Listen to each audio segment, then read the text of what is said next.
ओम अज्ञानतिमिरान्धस्य ज्ञानञ्जनशलाकया चक्षुरुन्मीलितं तस्मै श्रीगुरुवे नमः। श्रीचैतन्यमनोभीष्टं स्थापितं येन भूतले स्वयं रूपकदा मह्यं ददाति स्वपदान्तिकं। वन्देऽहं श्रीगुरुः श्रीयुतपदकमलं श्रीगुरून् वैष्णवाचं श्रीरूपं साग्रजातं सागणरघुनाथान्वितं तं सजीवं साद्वैतं सावधूतं परिजनसहितं कृष्णचैतन्यदेवं श्रीराधाकृष्णपादान् सागणललिता श्रीविशाखान्विताश्च नारायणं नमस्कृत्यं नरं चैव नरोत्तमं देवीं सरस्वतीं व्यासं ततो जयमुदीरयेत्। सुनतां स्वकथा कृष्ण पुण्यश्रवणकीर्तनं हृदयन्तस्तु हि भद्राणि विध्नोति सुरसतां नष्टप्रायेषु भद्रेषु नित्यं भागवतसेवया भगवती उत्तमश्लोके भक्तिर्भवति नैष्टिकी तदा रजस्तमो भावः कामलोभादय चेत् एतेन निरावृतं स्थितसत्त्वे प्रसिद्धति।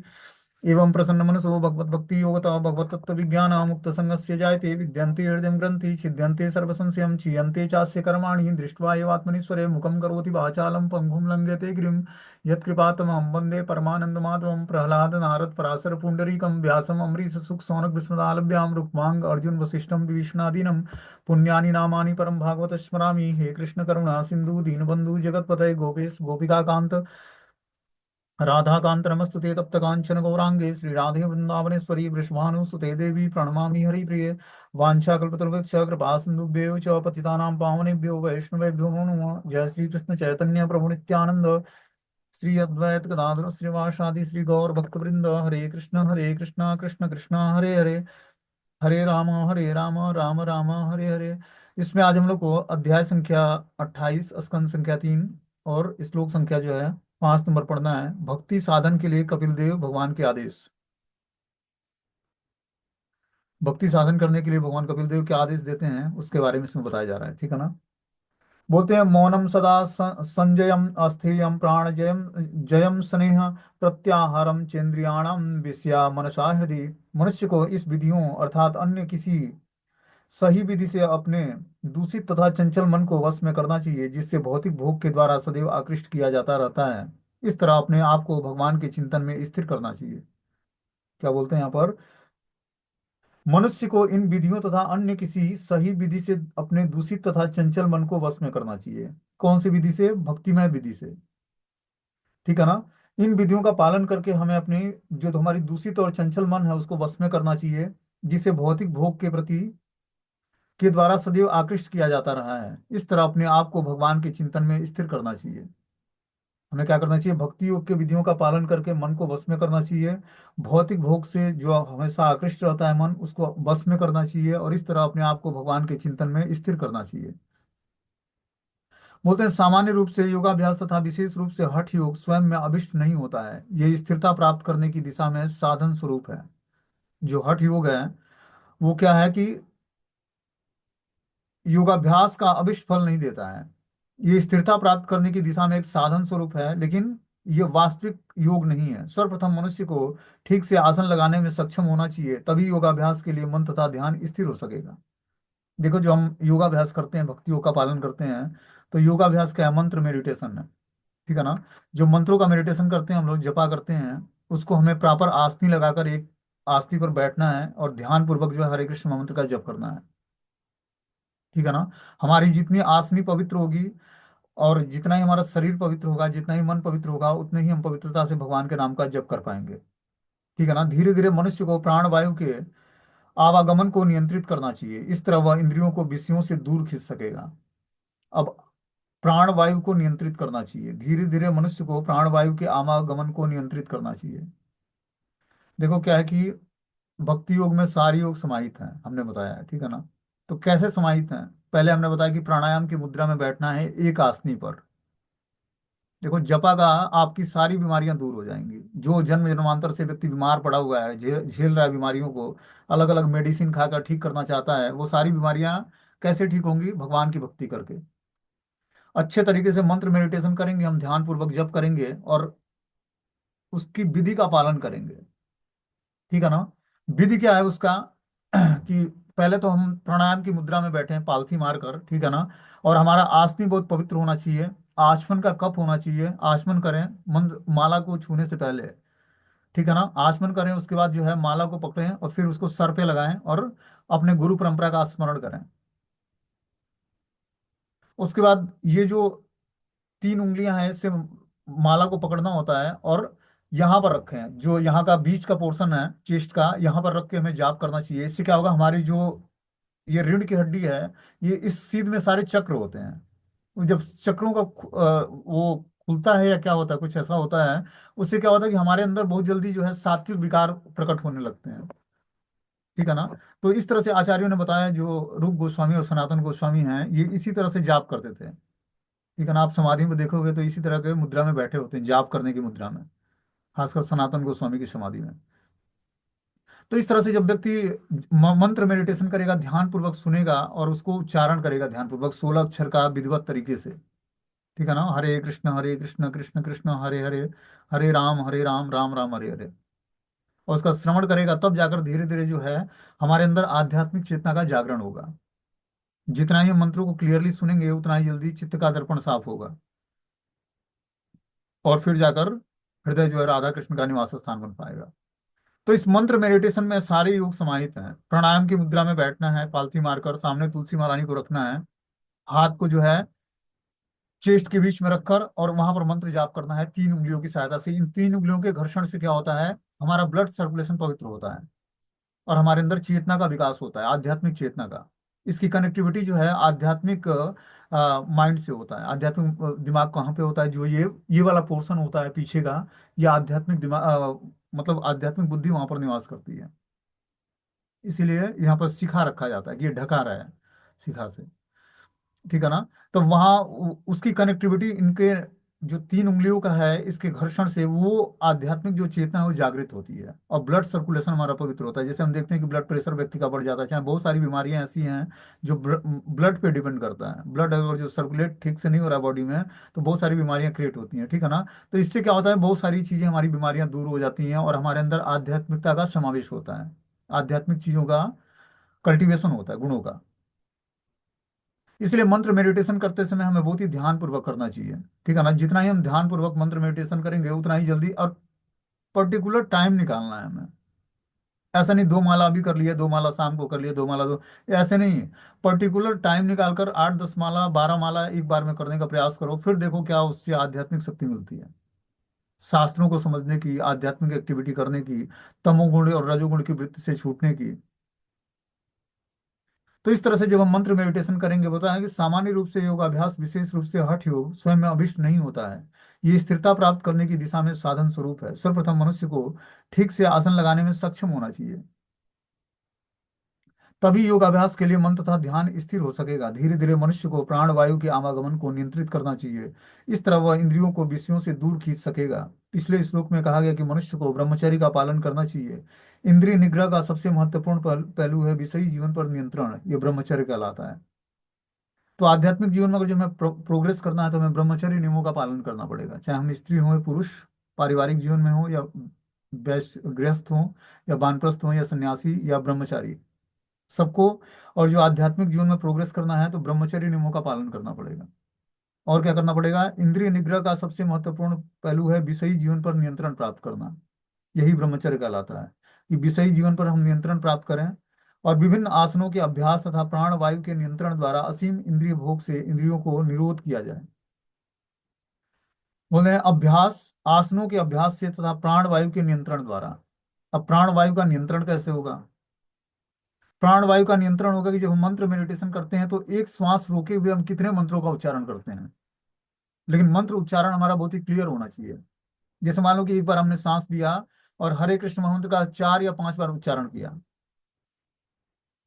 तो इस टाइम बार को बढ़ाना है। इससे क्या होगी, आपकी एज भी बढ़ जाएगी, और आपके अंदर जो है श्वास की प्रक्रिया जो है बहुत ही क्लियर हो जाएगी धीरे धीरे। इससे शरीर भी स्वस्थ होगा, मस्तिष्क भी स्वस्थ होगा, और आत्मा का भी पोषण होगा। वही यहाँ पर बताया जा रहा है कि किस योगाभ्यास का पालन करके व्यक्ति जो है भक्ति को और अच्छे तरीके से कर सकता है, और अपने मन बुद्धि और इंद्रियों को शुद्ध कर सकता है। तो क्या क्या बता रहे हैं इसमें, सर्वप्रथम मनुष्य को ठीक से आसन लगाने में सक्षम होना चाहिए, तभी योगाभ्यास में मन तथा ध्यान स्थिर हो पाएगा। जब हमारा आसन पवित्र होगा, और न ज्यादा ऊंचा न ज्यादा नीचा, मतलब थाई का पोर्शन जो है, जंघे का जो पोर्शन है, इससे थोड़ा सा पतला होना चाहिए हमारा जो है आसन होना चाहिए, तो कि हमें बैठने में कंफर्टेबल हो। उसके बाद बता रहे हैं कि धीरे धीरे मनुष्य को प्राणवायु के आवागमन को नियंत्रित करना है। जो प्राणवायु है उसके आवागमन को, जो श्वास लेते या छोड़ते हैं, उसको हमें नियंत्रित करना है। वो नियंत्रित कैसे होगा?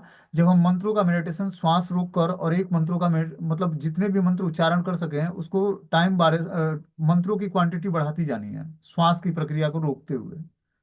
उस तरह से ये नियंत्रण में आ जाएगा। इस तरह से इंद्रियां विषयों से दूर खींच सकेगा। जब इस तरह से हम प्राण वायु को रोक कर और मंत्र जाप करेंगे, तो इंद्रिय के विषय जो हैं उससे हम अपने को दूर खींच पाएंगे इंद्रियों को। पिछले श्लोक में कहा गया कि मनुष्य को ब्रह्मचर्य का पालन करना चाहिए, और इंद्रिय निग्रह ही विषयी जीवन का सबसे बड़ा नियंत्रण है, और यही ब्रह्मचर्य कहलाता है। और क्या करना पड़ेगा? इंद्रिय निग्रह करना पड़ेगा। इंद्रियों को इंद्रिय विषयों से हटाकर भगवान के नाम रूप गुण लीलाओं के ध्यान में लगाना पड़ेगा। विभिन्न आसनों के अभ्यास तथा प्राणवायु के नियंत्रण द्वारा असीम इंद्रिय भोग से इंद्रियों को निरोध किया जा सकता है। अब हम लोग बताते हैं कि यार ये जपा करना है, किसी भी तरीके से कर लेना, इसका कोई नियम नहीं है। लेकिन देखो यहाँ पर क्या नियम बता रहे हैं। धीरे धीरे हमें आध्यात्मिक जीवन में परफेक्शन लाना है शास्त्रों को सुनकर। ठीक है ना? अब ऐसा नहीं कि चलो अब देखते हैं कि कुछ दिनों तक तो बहुत अच्छे तरीके से जाप करते हैं, जब हम दीक्षा लेते हैं तो उसके बाद फिर जो है धीरे धीरे ढीले पड़ जाते हैं उसमें, कि एक ही मंत्र रोज जाप करना है, कैसे करें? क्यों ना थोड़ा सा ढीलापन बरते हैं, कुर्सी पे बैठ जाते हैं, टहल के जाप कर लेते हैं, बुढ़ापा आने वाला है। इसकी और अच्छे तरीके से प्रैक्टिस करनी है। जैसे जैसे एज बढ़ती जाए, वैसे वैसे हमारा योगाभ्यास का अभ्यास जो है और परफेक्ट लेवल पे होने लगे।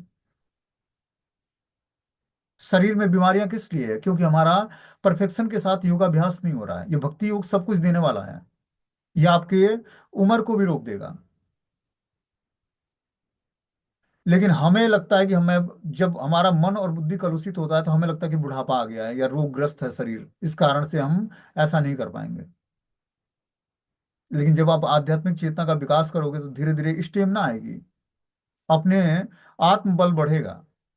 जब तक व्यक्ति का आत्मबल, अपने ऊपर विश्वास नहीं बढ़ेगा कि मैं कर सकता हूँ, मतलब कृपा की याचना तो करनी है, लेकिन अपने शरीर पर विश्वास न करके अपनी आध्यात्मिक शक्तियों पर विश्वास करना है, उसको बढ़ाने का प्रयास करना है।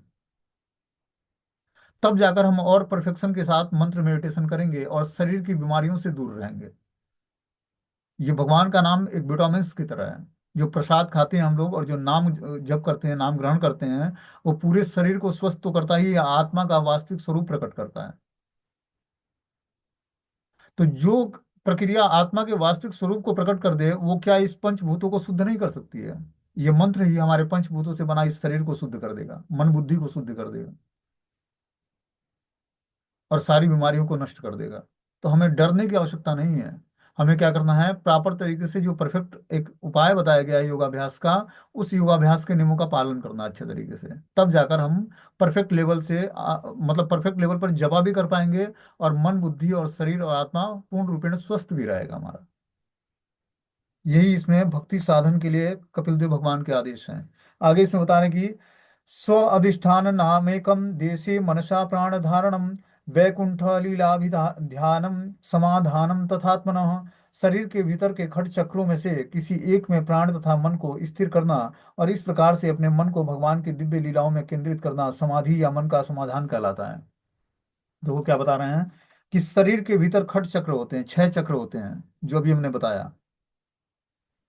किसी एक में प्राण तथा मन को स्थिर करना, और इस प्रकार अपने मन को भगवान की दिव्य लीलाओं में केंद्रित करना ही समाधि या मन का समाधान कहलाता है। समाधि अवस्था क्या होती है? समाधि अवस्था में पूर्ण रूपेण अपने मन और बुद्धि को एकाग्र करके भगवान के नाम रूप गुण लीला के ध्यान में लगाना, वही समाधि अवस्था है।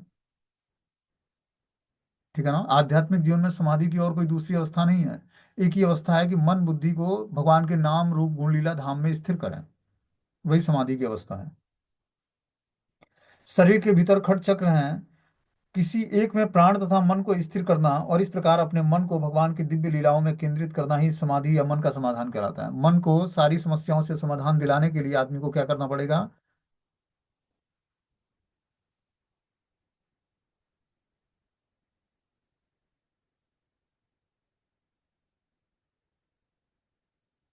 भगवान की लीलाओं में के दिव्य ध्यान में अपने मन को लगाना पड़ेगा। शरीर के भीतर प्राण वायु के आवागमन के 6 चक्र हैं। शरीर में आवागमन, जो प्राण वायु है उसके आवागमन के 6 चक्र होते हैं। पहला चक्र उदर के नीचे होता है, दूसरा हृदय प्रदेश में, तीसरा फेफड़े के पास, चौथा तालू में, पांचवा भुवों के बीच में, और सर्वोच्च छठा चक्र मस्तिष्क के ऊपर होता है। मनुष्य को अपने मन तथा प्राण वायु के आवागमन को स्थिर करके भगवान की दिव्य लीलाओं का चिंतन करना चाहिए। जो इससे पहले वाला श्लोक बताया गया है कि किस तरह योगाभ्यास करना चाहिए, तो उसमें अभी प्रारंभिक चीजें बताई गई कि कैसे हमें आसनी लगाना है, कैसे मन को नियंत्रित करना है, और कैसे प्राण वायु को के आवागमन को नियंत्रित करना है, कैसे विषयों से अपनी इंद्रियों को खींचना है, और ब्रह्मचर्य का पालन करना है, और प्राण वायु को नियंत्रित करना है। अब यहाँ पर क्या बता रहे हैं कि जो शरीर में 6 प्रकार के चक्र हैं, उस चक्रों को क्या करना है, मनुष्य को अपने मन तथा प्राण वायु के आवागमन को स्थिर करके भगवान की दिव्य लीलाओं के चिंतन में लगाना चाहिए। किसी भी 6 चक्रों में से किसी भी एक चक्र में क्या करना है, मनुष्य को मन और प्राण वायु के आवागमन को स्थिर करके भगवान की दिव्य लीलाओं के चिंतन में लगाना चाहिए। किसी भी एक में प्राण तथा मन को स्थिर करना चाहिए। जो 6 चक्र बताए गए हैं, पहला चक्र बताया गया कि उदर के नीचे होता है, दूसरा हृदय प्रदेश में होता है, तीसरा फेफड़े के पास होता है, चौथा तालू में, पांचवा भौहों के बीच में, और छठा है सर्वोच्च चक्र जो मस्तिष्क के ऊपर होता है। इस 6 चक्रों में से किसी भी एक चक्र में मन और प्राण को स्थिर करके और अपने मन को भगवान की दिव्य लीलाओं में केंद्रित करना पड़ेगा। तब जाकर हम दिव्य लीलाओं का चिंतन कर पाएंगे। इसका कहीं भी उल्लेख नहीं है कि मनुष्य को अपने निराकार या शून्य पर केंद्रित करें। स्पष्ट उल्लेख है कि वैकुंठ लीला, जब तक परम सत्य श्री भगवान की लीला दिव्य न हो, तब तक उसके विषय में चिंतन की कोई गुंजाइश नहीं होती है। भगवान की भक्ति, कीर्तन और लीलाओं के श्रवण के द्वारा ही यह ध्यान प्राप्त किया जा सकता है। श्रीमद् भागवतम में वर्णन किया कि भगवान विभिन्न भक्तों के साथ अपने संबंधों के अनुसार प्रकट और अंतर्ध्यान होते रहते हैं। वैदिक साहित्य में भगवान की लीलाओं की अनेक कथाएं पाई जाती हैं, जिसमें कुरुक्षेत्र का युद्ध तथा भक्तों यथा प्रहलाद, ध्रुव और अम्बरीश महाराज के जीवन और उपदेश संबंधी ऐतिहासिक तथ्य सम्मिलित हैं। मनुष्य को इनमें से किसी कथा पर अपने मन को केंद्रित करने और इसके विचारों में तल्लीन रहने की आवश्यकता होती है, तभी वो समाधि में पहुंच सकता है।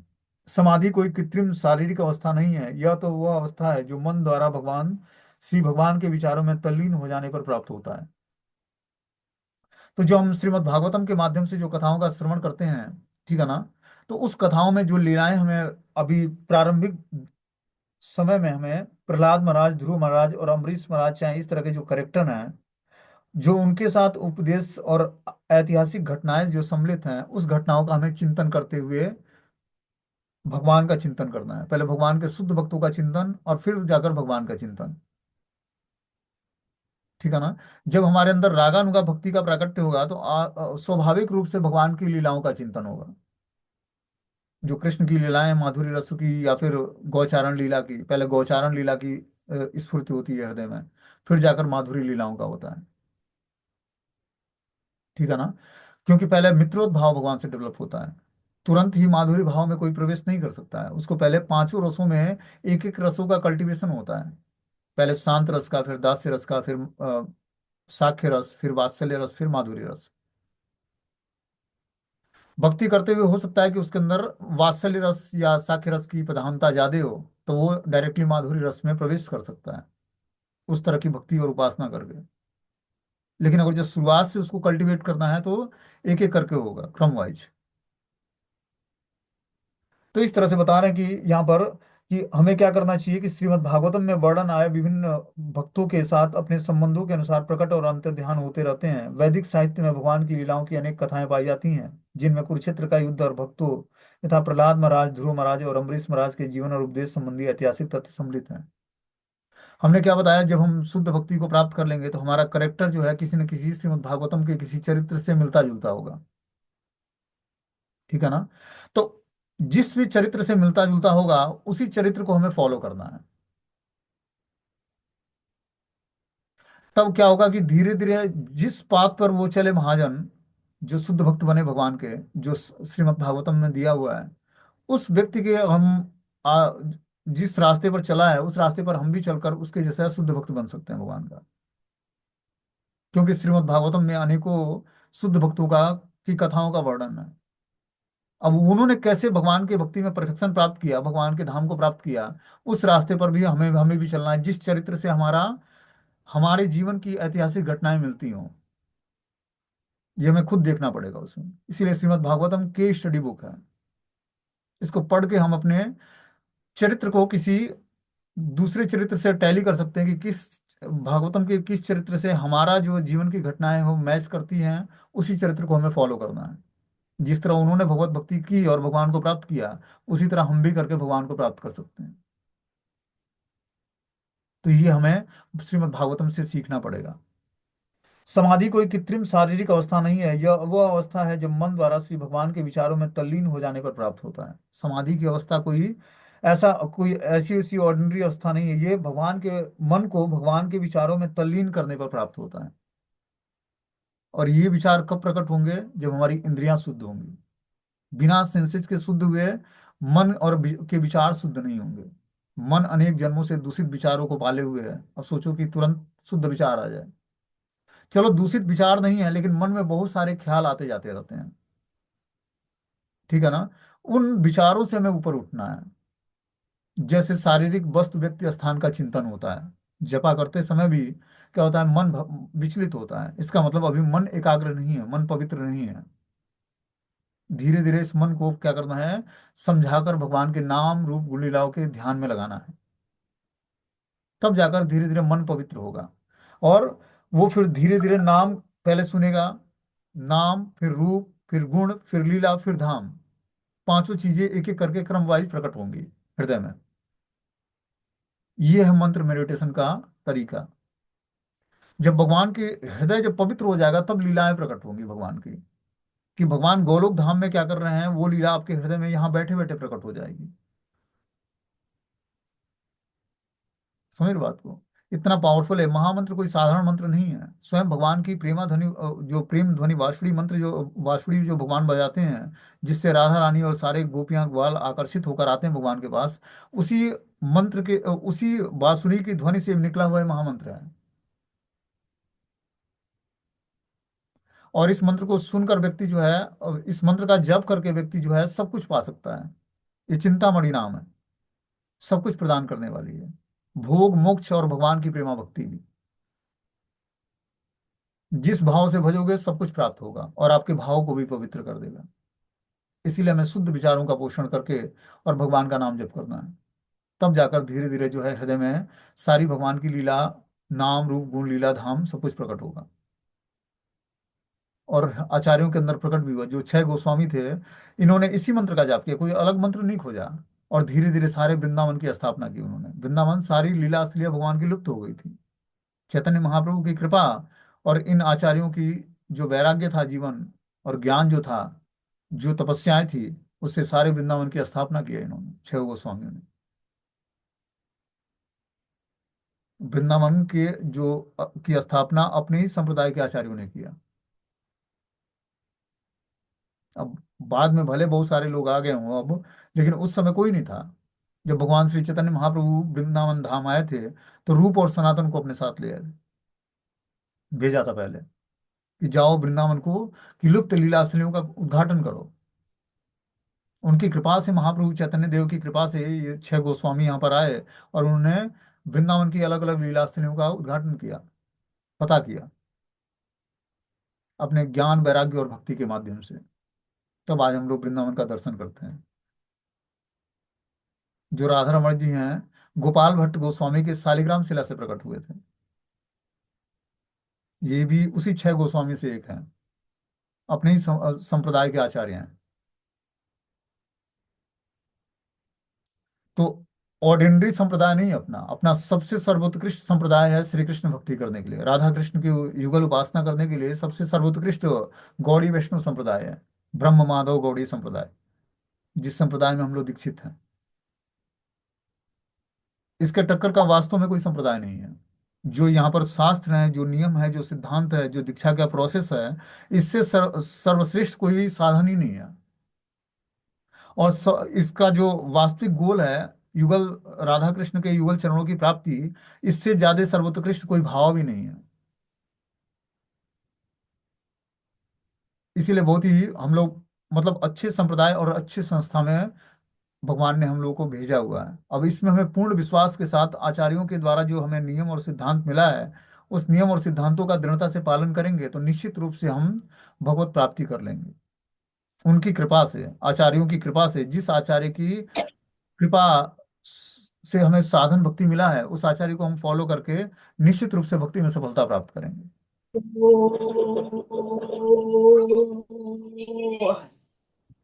कौन इसी में मंत्र उच्चारण करने लगा भाई?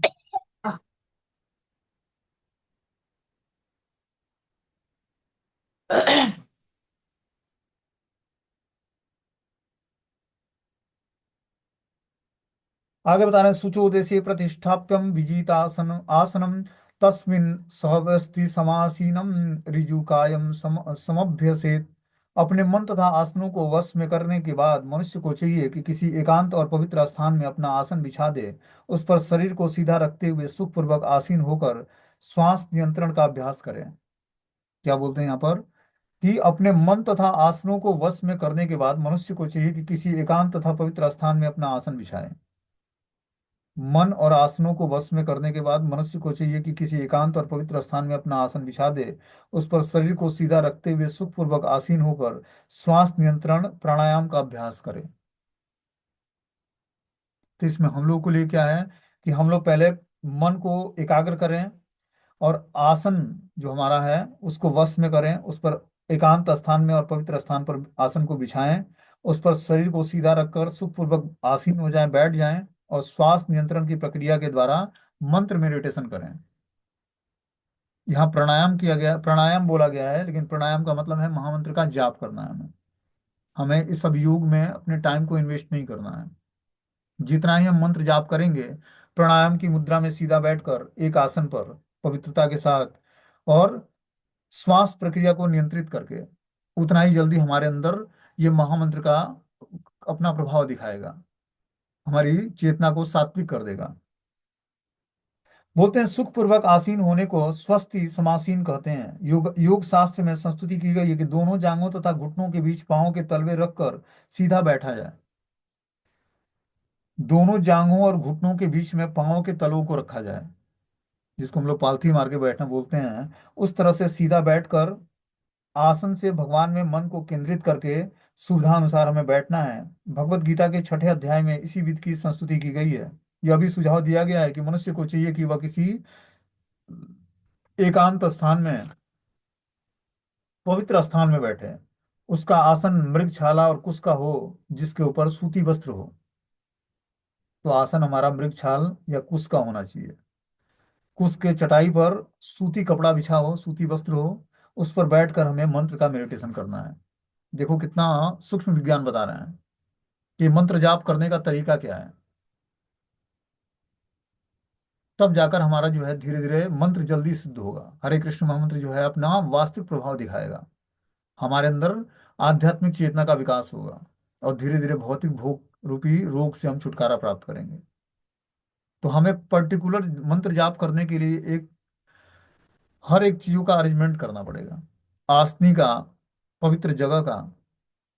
वैसे तो बताया जाता है कि किसी भी तरीके से आप करिए, सब कुछ ठीक है। इस मंत्र जपने का कोई नियम नहीं है, लेकिन यहाँ पर नियम बता रहे हैं कपिल देव भगवान कि अगर जो आपको भक्ति साधन में सिद्धि प्राप्त करनी है तो इसके लिए भगवान का आदेश क्या है। तो इस तरह से जब हम करेंगे तब जाकर हम धीरे धीरे जो है भगवत भक्ति में सिद्धि प्राप्त करेंगे। धीरे धीरे हमें परफेक्शन लाना है भक्ति में। जितना टाइम बार बढ़ता जा रहा है उतना ही परफेक्शन के साथ हर एक एक्टिविटी को करना है, पर्टिकुलर टाइम देना है इसमें। और जो हमारा एक माला जो है 8 मिनट में होता है, तो हमें 6 मिनट नहीं करना है उसको। 8 माला में परफेक्ट तरीके से सुनते हुए मंत्र का जाप करना है। और जो किसी व्यक्ति का 7 मिनट से कम में माला पूरी होती है, इसका मतलब वो कहीं ना कहीं मिस्टेक कर रहा है। या तो दाना स्किप कर देता है, जो मन जो वो है, मतलब माले का जो दाना है वो स्किप कर रहा है, या मंत्र में कुछ अक्षर स्किप कर रहा है। 16 माला जप करने में कम से कम 2 घंटा मिनिमम लगेगा उसको। और जो नहीं लग रहा है, कम लग रहा है टाइम, इसका मतलब वो कहीं ना कहीं कुछ मिस्टेक कर रहा है उसमें, या स्पीडली बोल रहा है। लेकिन स्पीड बोल कर भी 1 घंटे में पूरा नहीं होगा 16 माला।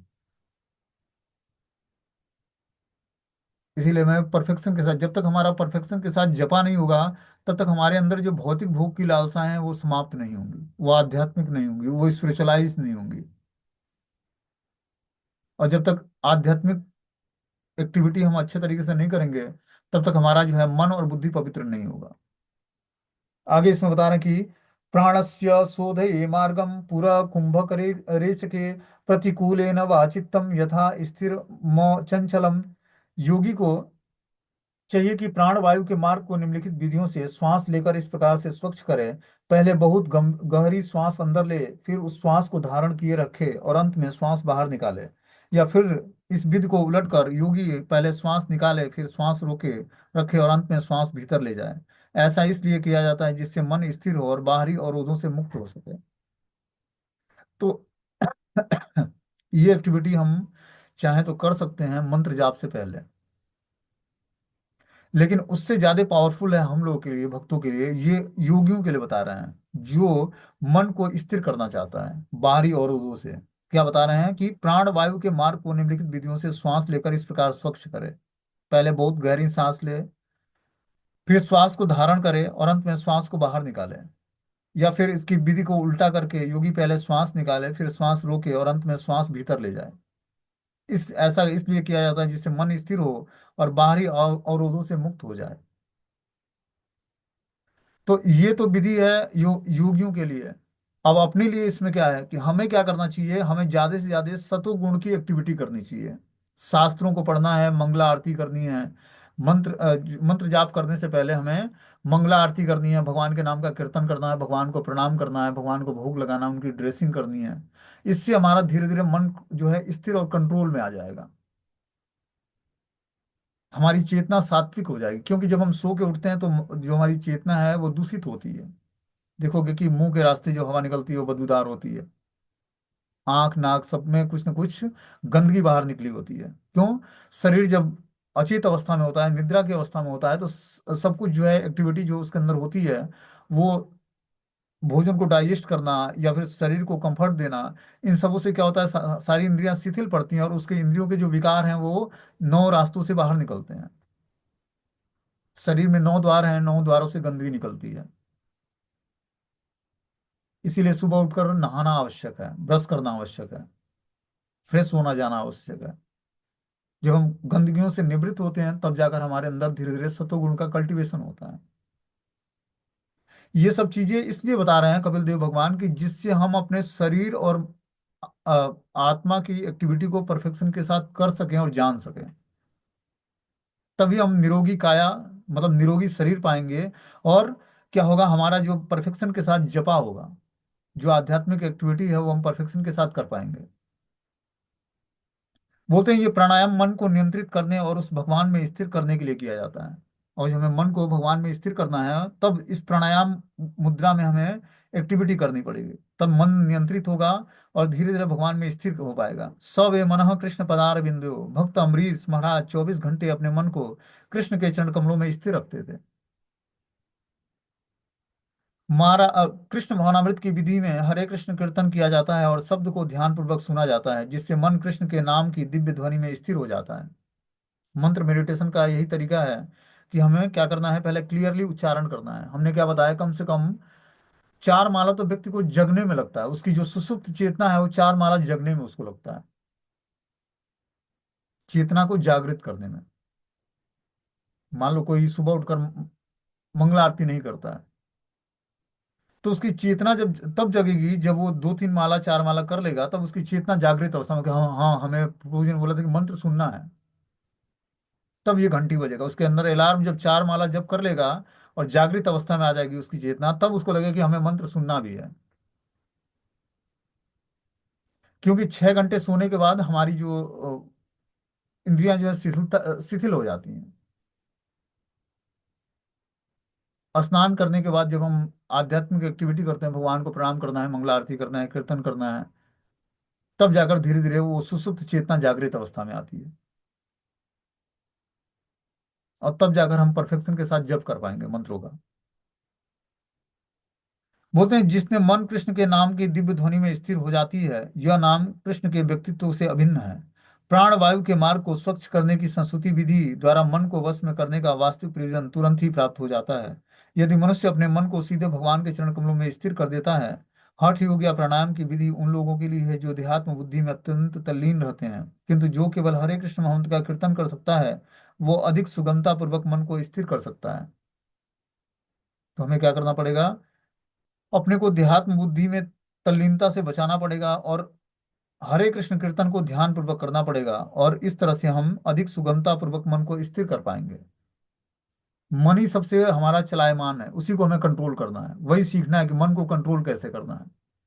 श्वास मार्ग को स्वच्छ करने की तीन भिन्न विधियां बताई गई हैं, पूरक, कुंभक और रेचक विधि। श्वास भीतर ले जाना पूरक कहलाता है, उसे भीतर रोके रखना कुंभक, और श्वास को बाहर निकालना रेचक कहलाता है। इस विधियों को उलट कर भी कर सकते हैं। श्वास निकालने के बाद वायु को कुछ काल तक बाहर रखने के बाद पुनः श्वास को भीतर ले सकते हैं। जिन नाड़ियों के द्वारा श्वास लेने और श्वास छोड़ने की क्रिया संपन्न होती है वे इड़ा या पिंगला कहलाती हैं। इड़ा तथा पिंगला को स्वच्छ करने का चरम उद्देश्य मन को भौतिक सुखोपभोग से मोड़ना है। ये जो पूरक, रेचक और कुंभक विधि बताई जा रही है, इससे क्या होता है, मन जो है धीरे धीरे पवित्र होता है। श्वास की प्रक्रिया को रोकना, कुछ देर तक पहले अंदर खींचना, फिर रोकना और फिर श्वास को बाहर निकालना, या पहले श्वास को बाहर निकालना, कुछ देर तक श्वास को रोकना और फिर अंदर खींचना श्वास को। इस प्रक्रिया से मन कंट्रोल में आता है। मन ही मनुष्य का शत्रु और मित्र है। इसकी स्थिति जीव के भिन्न भिन्न आचरणों के अनुसार बदलती रहती है। यदि हम अपने मन को भौतिक भोगों की ओर मोड़ते हैं तो हमारा मन हमारा शत्रु बन जाता है, किंतु यदि हम मन को कृष्ण के चरण कमलों में स्थिर करते हैं, कृष्ण के स्वरूप में मन को स्थिर करते हैं, तो इस एक ही उद्देश्य की प्राप्ति होती है। भगवत गीता में कहा गया है कि मनुष्य को चाहिए कि प्राणायाम करे। इस नियंत्रण विधि से मन हम बाहरी विचारों की ओर से नहीं जाएगा। इस प्रकार वह निरंतर अपने मन को भगवान में स्थिर करके उन्हें प्राप्त कर सकता है। इस युग में आसन तथा श्वास नियंत्रण की योग पद्धति का अभ्यास करके मनुष्य दुष्कृतियों से मुक्त हो सकता है। भगवान श्री चैतन्य महाप्रभु ने संस्तुति की है कि कीर्तनीय सदाहरि, मनुष्य को चाहिए कि सदैव सर्वाधिक उपयुक्त कृष्ण के पवित्र नाम का जप करे। कृष्ण नाम तथा परम पुरुष कृष्ण अभिन्न से अभिन्न है। अतः यदि कोई हरे कृष्ण मंत्र को सुनने और कीर्तन करने में मन को केंद्रित करता है तो समान फल प्राप्त होता है। देखो यहाँ पर क्या बोल रहे हैं कि अलग अलग योगाभ्यास की विधि हैं, जिसमें पूरक, कुंभक और रेचक विधि बता रहे हैं। और जो वो विधियों का व्यक्ति पालन नहीं करता है, लेकिन अगर जो वो प्राणायाम की मुद्रा में बैठकर हरे कृष्ण मंत्र को क्लियरली बोलता है और कीर्तन करता है और सुनता है, तो धीरे धीरे उसका मन केंद्रित हो जाएगा और वही फल उसको प्राप्त होगा। ठीक है ना। तो वो ऊपर की जो विधि बताई गई है, कुंभक, रेचक और पूरक विधि, ये मन को कंट्रोल करने की विधि है। लेकिन मन को वास्तव में कंट्रोल करना कैसे है, यहाँ पर बता रहे हैं कि कृष्ण भावनामृत करके। वो कैसे होगा, भगवान कृष्ण के पवित्र नाम का कीर्तन और श्रवण करके। उसमें हम सुने उसको ध्यान पूर्वक और उसका कीर्तन करते रहें, तब धीरे धीरे मन कंट्रोल में आएगा और मन जल्दी पवित्र हो जाएगा, क्योंकि मन को भक्ति योग से हमने जोड़ दिया। इस तरह से हम मन को पवित्र कर सकते हैं। ठीक है। हरे कृष्णा।